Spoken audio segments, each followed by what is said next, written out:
Hello everyone, welcome back to my channel. I hope তোমরা সবাই ভালো আছো। হ্যাঁ, আমিও আগের থেকে অনেক ভালো আছি। সকালে ব্রেকফাস্টের ভিডিওতে তোমরা অনেকেই দেখবে আমি পরোটার ডালটা খাচ্ছি। ও হ্যাঁ, আরেকটা কথা, এই ভিডিওতে আমি ভয়েস ওভার দিচ্ছি অনেক দিন পর, কারণ আমি ভয়েস ওভার দেওয়া বন্ধ করে দিয়েছি। এক দিদি আমাকে সাজেস্ট করেছে ভয়েস ওভার দেওয়ার জন্য। এবার চলো ব্রেকফাস্ট নিয়ে বলি।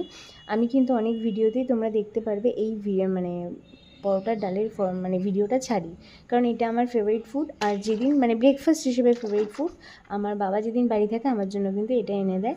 সব দোকানে সব পরোটা বা কচুরি আমি খেতে পারি না, বাট এটা আমার ভালো লাগে। আর দুপুরের লাঞ্চে ছিল নোটে শাক ভাজা আর কাঁচকলা আলু দিয়ে রুই মাছের ঝোল। পুরোটাই আমি রান্না করেছিলাম, কারণ ছুটির দিনে আমি একটু রান্না করি, আর অন্য দিনগুলো বাবা আমাকে অনেকটাই হেল্প করে।